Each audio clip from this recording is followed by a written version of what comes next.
Bonjour à tous et bienvenue sur le plateau d'Un cœur qui écoute, votre émission de spiritualité. Et aujourd'hui, nous avons le plaisir de recevoir Antoine Nuis. Bonjour Antoine. Bonjour Cyril. Alors, dans les mains, j'ai un trésor, une brique, dirait-on, qui est le commentaire intégral, verset par verset d'Antoine Nuis de la Bible, le volume 2, les livres historiques. Alors auparavant, il y a eu les grands frères qui étaient... Alors, il y a eu d'abord...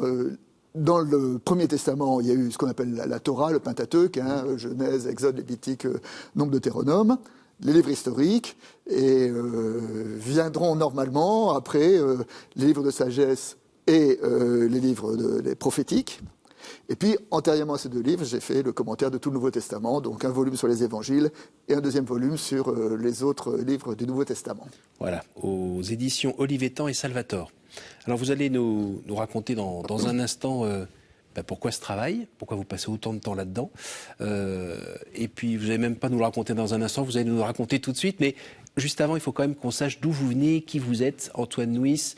On vous a déjà vu quand même à l'antenne dans quelques émissions. À une époque, vous étiez là comme représentant du journal Réforme. Voilà, j'ai dirigé le journal Réforme pendant quelques années, oui. Voilà, là vous êtes à la retraite ? Administrativement à la retraite, mais voilà. Je continue à pas mal écrire et participer au journal Réforme. J'ai une chaîne vidéo de formation théologique et spirituelle qui s'appelle Regard protestant, la vidéo de Regard protestant. Et puis j'écris quelques ouvrages. Voilà, des petits bouquins de poche. Voilà. Alors dites-nous, vous êtes originaire de quel coin ? Vous êtes né... Alors, ma famille est originaire des Basses-Cévennes, enfin de la plaine des Cévennes, la plaine derrière Nîmes. Mais j'ai grandi à Paris, tout simplement parce que mon père est monté à Paris pour trouver du travail, je veux dire très, très basiquement. Donc j'ai grandi à Paris, dans l'église réformée de France, dans le protestantisme, où j'ai fait le cursus classique d'un enfant dans une église. Et puis, dans mon cheminement, il y a eu une étape importante qui a été le scoutisme. Comme souvent, le scoutisme, c'est vraiment une pépinière de vocation. Et je veux dire que c'est vrai que c'est dans le scoutisme où je peux dire que j'ai pris un engagement de foi. Enfin, je veux dire que vraiment, comme on disait à cette époque-là, j'ai dit oui à l'Évangile, enfin oui à Jésus-Christ, qui était un peu important. Et après cela, il y a eu un peu une période de flottement, pas tant de flottement par rapport à la foi, mais de flottement de... Qu'est-ce que je vais en faire ? Qu'est-ce que je vais faire de ma vie ? Alors j'ai pas mal hésité. Je voulais faire plein de métiers. Et puis un jour, il y a peut-être un élément qui est un peu structurant. J'étais en Italie, je faisais une croisière en bateau. Et une nuit, je dormais pas. Je me suis assis sur ce mythe d'amarrage. Là, j'étais là. Et vraiment, je me disais, c'est quoi le plus important pour toi dans la vie ? Vous aviez quel âge à peu près ? J'avais 22 ans, j'étais étudiant, je faisais des études d'économie, mais je n'étais pas sûr que c'était ça ma voie. Alors je dis, c'est quoi ? Et je me dis, le plus important dans ta vie, c'est l'Évangile. Et alors après, je me suis dit, comment faire en sorte de mettre ta vie au service de ce qui est le plus important pour toi ? Et ce jour-là, j'ai décidé d'être pasteur. J'avais commencé des études de théologie plus par intérêt que dans une vision pastorale, oui. Mais ce jour-là, j'ai dit, effectivement, c'est ça. Et même, je vais même vous dire un peu plus, j'ai pris 2 décisions ce jour-là. Un, de devenir pasteur, et 2, d'épouser la jeune fille qui était l'élu de mon cœur, mais vis-à-vis de laquelle j'avais aussi des hésitations. Oui. Et j'ai fait ce choix. Et pour moi, si je raconte ça, c'est pour moi, il y a quelque chose d'important. C'est que ce que j'ai vécu dans ma chair, là, c'est que la liberté, c'est pas d'avoir le choix. La liberté, c'est d'avoir choisi. Et avant tant que j'avais le choix, j'étais un peu tiraillé, que je savais pas, etc. Ce jour-là, j'ai dit, je choisis d'être pasteur, je choisis d'épouser celle qui est devenue mon épouse. Et c'était il y a plus de 40 ans, et je n'ai jamais regretté. Dans l'expérience du scoutisme, il y a eu cette expérience de fraternité, j'imagine. Mais qu'est-ce qui, du côté de la foi, a été une sorte de... d'étincelle ou... À cette époque-là, un peu, donc je devais au scoutisme, alors là, puis c'est le jour où je suis devenu responsable. Et quand je suis devenu responsable, il y avait un peu une exigence, c'est que pour être responsable, on ne nous demandait pas de confesser Jésus-Christ, on nous demandait de nous confronter au texte biblique. Et donc, dans les exigences qui étaient par rapport, d'accepter de se confronter à ce texte-là Eh bien, se confronter au texte de la Bible, c'est pas innocent. Je vous dirais que ça porte des fruits, qu'en tout cas, moi, un jour, ça a porté un fruit. Bon, j'avais déjà une éducation religieuse, hein, mais je peux dire que c'est ce jour-là vraiment où ça m'a conduit à prendre un engagement vis-à-vis de l'Évangile suffisamment fort pour pouvoir articuler ma vie et y compris plus tard ma vie conjugale, ma vie professionnelle, ma vie familiale, avec cette parole de l'Évangile. Alors ça veut dire quoi pratiquement se confronter à l'Évangile? C'est la lire tous les matins? Non, pas tous les matins, mais c'est de dire que normalement on était tenu dans le week-end d'essayer d'avoir ce qu'on appelait un petit moment spirituel, hein, oui. Qui était un petit moment où on faisait discuter les jeunes, les scouts, autour en général un texte assez facile, une parabole, parce que c'est assez pédagogique, oui. Et puis de voir. Peut-être que l'exigence était de dire, voilà, qu'est-ce que ce texte nous dit? On n'était pas obligé de confesser, mais de voir où est-ce qu'il nous interpellait, où est-ce qu'on était d'accord, où est-ce qu'on n'était pas d'accord, et d'essayer donc d'amener des temps de parole autour de ces passages. Alors là, dans l'Église catholique, avec le pape François, on est en train de on va fêter le dimanche de la parole. La parole, on sait que chez les protestants, c'est quelque chose de central. Est-ce qu'on peut dire qu'à ce moment-là, vous êtes tombé amoureux de la parole ? Alors, amoureux, je dirais oui. Enfin, en tout cas, j'ai été très, très fortement interpellé. Alors, évidemment, après, il y a des textes qui parlent plus, il y a des textes qui parlent moins. Et puis après, j'ai fait des études de théologie. Alors, les études de théologie, on apprend aussi à la fois à interpréter, à déconstruire la parole. Enfin, je dirais, c'est un côté un peu roboratif. Enfin, je dirais, parce qu'on dit d'où les textes viennent. Enfin, on sort d'une sorte d'illusion d'une parole de Dieu qui nous viendrait immédiate, mais nous aider à faire aussi un travail critique pour essayer de décortiquer la parole. Alors, ce passage-là, enfin, cette étape-là a été importante pour moi. Donc, les origines historiques, les différentes traductions. Absolument, les différentes traductions. Alors, à la fois, et le problème, c'est comment, dans notre lecture de la Bible, à la fois intégrer les acquis des sciences sociales, des sciences humaines, des sciences littéraires, sur les origines, sur les sources, on s'aperçoit que la Bible aussi, il y a plusieurs strates, enfin, c'est-à-dire qu'il faut déconstruire, reconstruire, et à la fois garder... moi, j'aime bien cette expression du philosophe Paul Ricoeur qui dit il y a tout le travail de déconstruction et après il faut réaborder le texte dans ce qu'il appelait dans une naïveté seconde, c'est-à-dire retrouver une naïveté qui n'est pas en deçà de la lecture critique mais qui est au-delà. Et voilà, et c'est ça que... C'est le défi. C'était le défi et c'était... Alors, ça n'a pas été facile, hein, ça a été un peu des combats, ça a été un peu des recherches, mais... Parce que après ces études, donc j'étais pasteur et quand j'étais pasteur, voilà, comme le dit mon amie Marion Muller-Collard dans son livre L'autre Dieu, elle dit voilà, j'étais à la faculté, j'ai appris la philosophie, l'histoire, le grec, l'hébreu, de la méthodologie. Et puis après, j'étais aumônier. Quand j'étais aumônier, j'ai rencontré des personnes qui étaient confrontées à des situations de souffrance. J'ai rencontré des dragons. Et je me suis aperçu que les dragons parlaient pas l'hébreu. C'est-à-dire que ce que j'avais appris à la fac était pas automatiquement très pertinent pour les accompagnements qu'on est appelé à faire dans la vraie vie. Oui. Et ce travail-là, moi aussi, j'ai été conduit à le faire. Vous étiez pasteur où ? Alors, j'étais pasteur en Côte d'Or à Dijon. C'était mon premier poste. Et puis après, j'ai eu le privilège de partir aux États-Unis pendant 1 an dans le cadre d'une année sabbatique, mais qui a été fondatrice hépomatologie. Et puis j'y suis allé en famille avec mes enfants et pour aller de famille. Et pourquoi fondatrice en théologie ? Parce que, voilà, en gros, j'avais fait un premier... Dans l'Église réformée, l'usage était un peu la durée, on appelait ça un septennat. On restait en moyenne autour de 7 ans dans un poste. Et moi, après 7 ans, j'avais ressenti le besoin assez fort d'élargir mon bocal, enfin de voir d'autres choses. Et j'ai eu l'occasion de passer cette année sabbatique dans une église qui était une église ménonite. Hein, donc ménonite, c'est une tradition protestante très pacifiste. Enfin, oui. Et pour moi, à découvrir comment eux vivaient l'Évangile, et ils vivaient l'Évangile dans une culture américaine et dans une tradition théologique ménonite, ça m'a aidé à voir, à moi qui avais reçu l'Évangile dans la culture française et dans la tradition théologique réformée, hein, et ça m'a aidé à mieux voir, cette distinction m'a aidé à mieux voir peut-être qu'est-ce qu'était, tant que ce soit possible, le cœur de l'Évangile et qu'est-ce qu'était le regard culturel qu'on avait dessus. Hein. Donc c'est un pas en dehors du cadre oui, pour mieux voir ce qu'il y a dans le cadre. C'est l'ethnologue Germaine Tillon disait pour connaître une civilisation, il faut en connaître deux. C'est qu'il faut avoir un élément de comparaison. Et je crois que c'est exactement ce que j'ai vécu dans cette expérience aux États-Unis. Est-ce que ça vous a permis d'avoir une relation différente carrément avec le Christ ? En tout cas avec l'écriture. Avec le Christ, je ne suis pas sûr, mais avec la Bible. Et notamment, ça a été pour moi une ouverture quant à ma...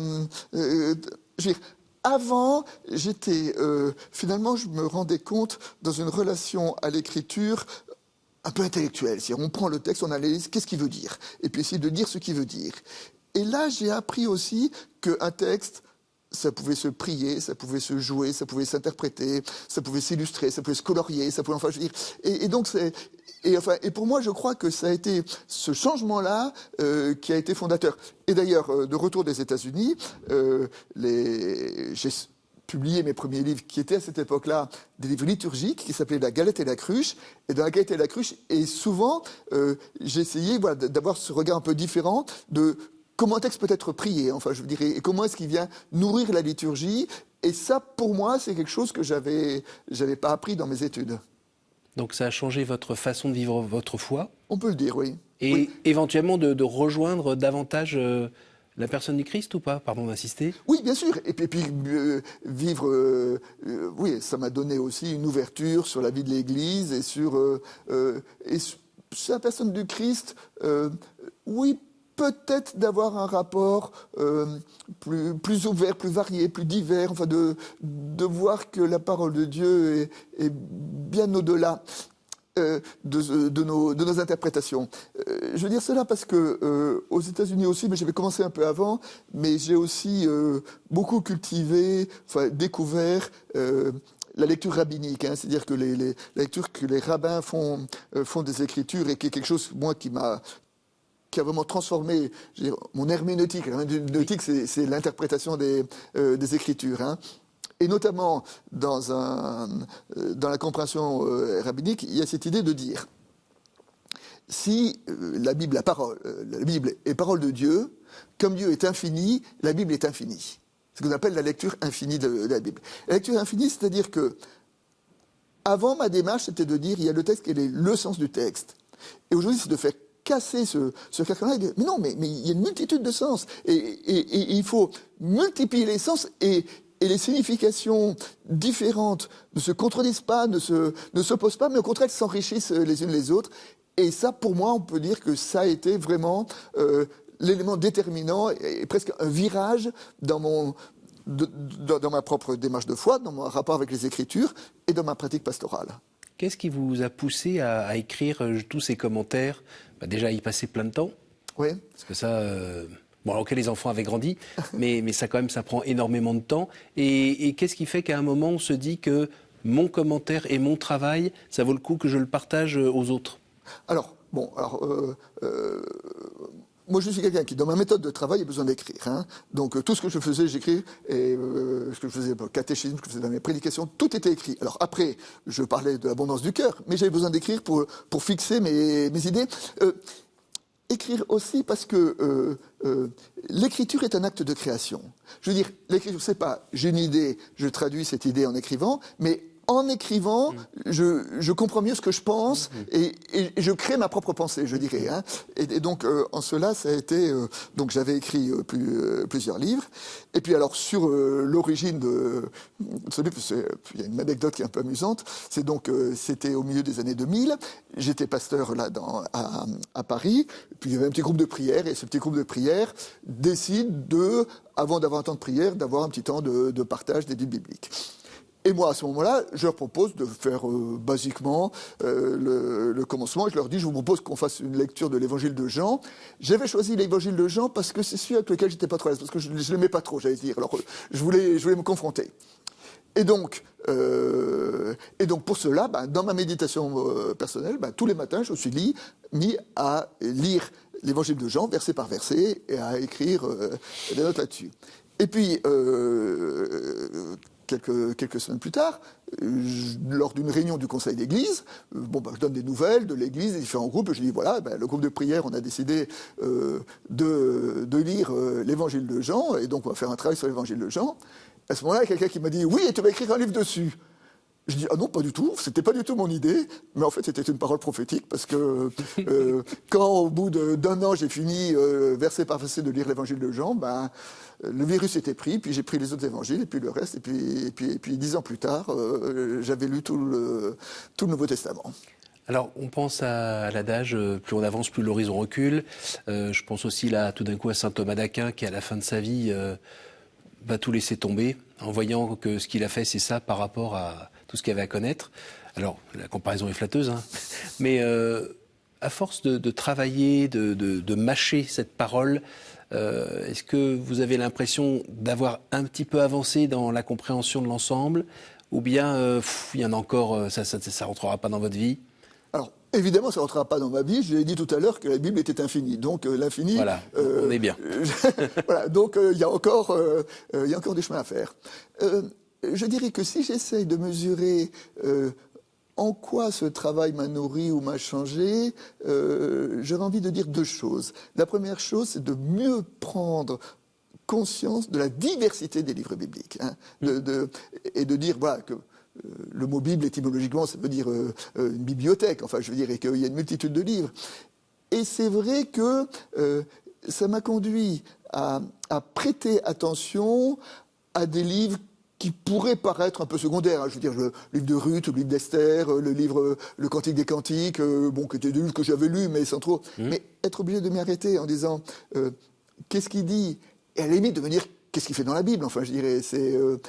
Et en faisant ce travail-là, donc ce commentaire m'a conduit à faire ce travail-là. Et je dirais pareil pour le Nouveau Testament. Je veux dire que l'épître à Timothée ou l'épître à Philémon, vaguement j'avais lu un petit peu, mais je peux pas dire que je l'avais travaillé. Et le fait de l'objet travailler, ça m'a fait prendre conscience, voilà, de la richesse des récits bibliques. Et ça a été très, ça a été très. Vous avez fort. un exemple de découverte, par exemple, qui est un petit peu enrichi ou bousculé Alors, le livre de Ruth.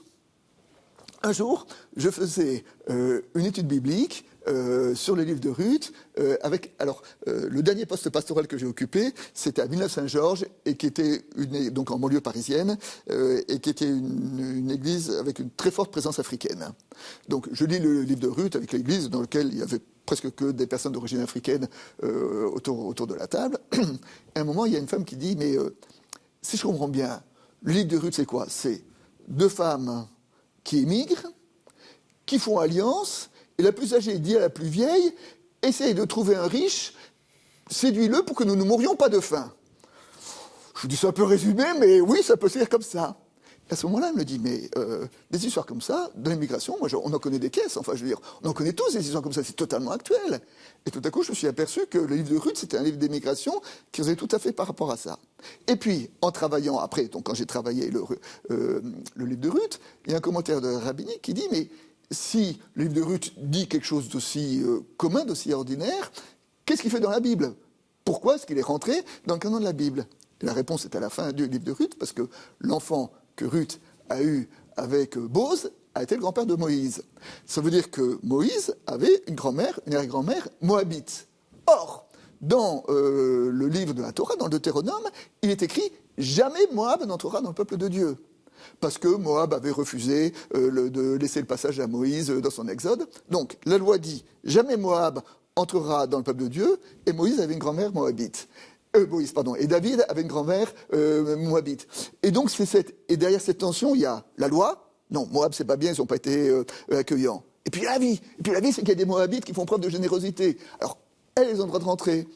Et Ruth a été honorée même, puisqu'on la retrouve dans les quelques femmes qui sont dans la généalogie de Jésus, dans le premier chapitre de Matthieu. Voilà. Donc, pour moi, c'était une petite pépite sur les livres de Ruth, et qui m'aide à ouvrir ma lecture de la Bible, à l'enrichir, et toute cette diversité, quelque part, fait écho à la diversité de notre existence, de nos questions, et donc pour moi, ça m'aide mieux à faire ce travail qui est le travail de foi. Et le travail de foi, on dit souvent lire la Bible à la lumière de notre vie, lire notre Bible à la lumière de la Bible. Eh bien, cette diversité de la Bible entre en résonance avec les diversités de nos existences.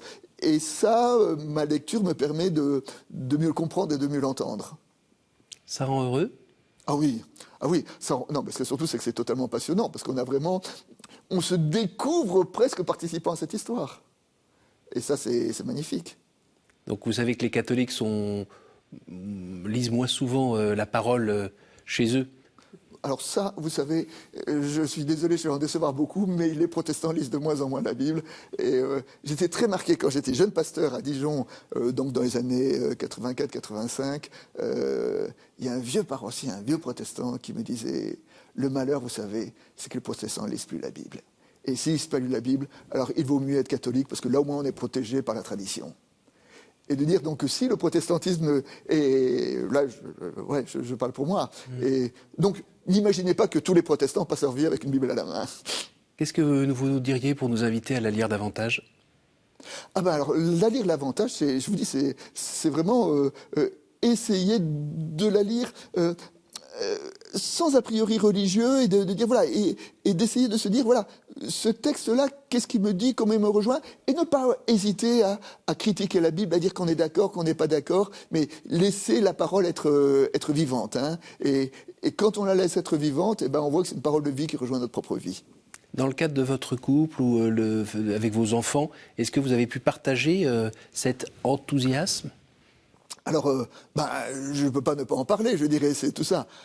Alors après, avec les enfants, c'est parfois un peu compliqué, hein, parce que ils entendent cette parole, mais cette parole c'est dit par leur père, et leur père c'est aussi un autre personnage. Alors je crois qu'ils ont comment dire. Ils ont à la fois cette quête aussi de la parole, et ils ont quand même des solides fondements. Et puis, à la fois, ils ont aussi ce besoin légitime de s'affranchir de papa. Quand vous aurez fini le cycle, vous le reprendrez? Ah, ça c'est une bonne question. Eh bien, pourquoi pas? Non, peut-être pas. Non, je vais vous dire, parce que là, je vais avoir quand même des problèmes avec mon épouse. Oui. Non, parce que actuellement, là, très, très concrètement, je travaille la nuit. C'est-à-dire qu'au milieu de la nuit...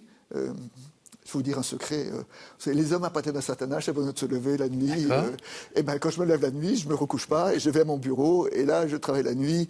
Et parce que j'ai une espèce de lucidité, dérangée par personne. Et vraiment, pour moi, c'est un travail de grande fécondité.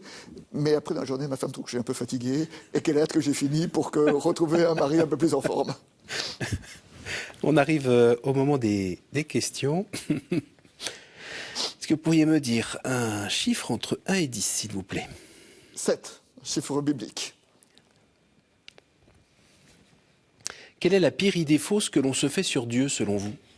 Quelle est la pire idée fausse? La pire idée fausse, c'est l'image d'un Dieu lointain, magicien, qui, du haut de son nuage, viendrait diriger le monde et de ne pas le recevoir. Nous avons célébré Noël ces dernières semaines, et Noël, c'est l'idée d'une parole qui est venue rentrer dans notre monde et qui est venue même rentrer dans le plus ordinaire, dans le plus quotidien de notre monde. Et donc, l'idée fausse sur Dieu, c'est d'avoir l'image d'un Dieu lointain.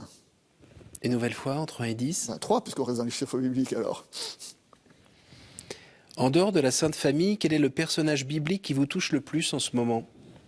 En ce moment, alors j'ai parlé de Ruth, voilà. Sinon, un autre personnage, alors en ce moment, je suis plutôt, alors je dirais, alors David, j'aime beaucoup quelque chose de David, c'est que David est quelqu'un qui a une vie qui n'a pas toujours été exemplaire, hein, qui a eu, voilà, il y a eu notamment 2 grosses fautes majeures, hein, avec Bethsabée au début, et avec le recensement malheureux à la fin de son règne, et pourtant, Salomon, son fils, et les livres des rois disent que je veux être fidèle, et Dieu dit à David, mon serviteur, qui m'a obéi en toutes choses et en toutes circonstances. David était parfait toute sa vie, et pourtant la Bible nous dit qu'il a fait de grosses fautes. Mais ça nous dit que David était pardonné. Et parce que David était pardonné, David n'est vu que parce qu'il y avait de meilleur en lui. Et la Bible dit qu'il a été exemplaire toute sa vie. Donc Dieu le miséricordieux. Dieu le miséricordieux. Donc on a un peu de chance pour nous. Hein. Oui, c'est ça, voilà. Tout n'est pas foutu. Et une dernière Une dernière, la 5. Je pensais que vous alliez me dire 12. Oui, mais non, vous me dites à 10, là, quand même, je suis obéissant. C'est gentil. Quelle est la dernière fois où vous avez reconnu l'action du Christ dans votre vie ? Waouh! La dernière fois que j'ai reconnu...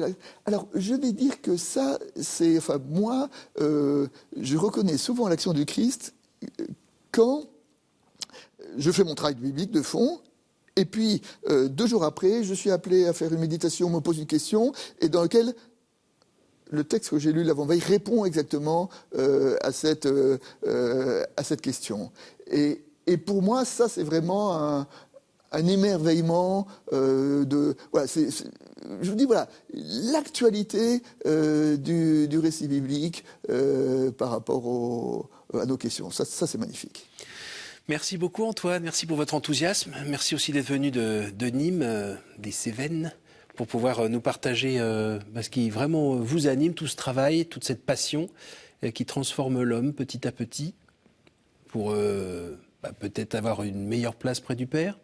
Une meilleure place près du Père, une meilleure compréhension. En fait, dans ce livre-là, il est très personnel. C'est-à-dire que moi, je ne dis pas, voilà quel est le sens du texte, mais je dis, voilà ce qu'il me dit. Hein.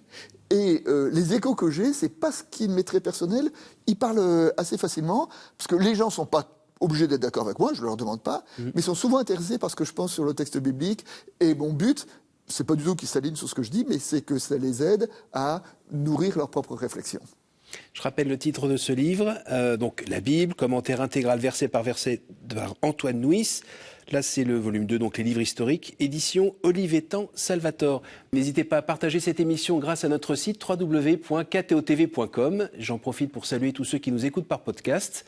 Je vous donne rendez-vous la semaine prochaine.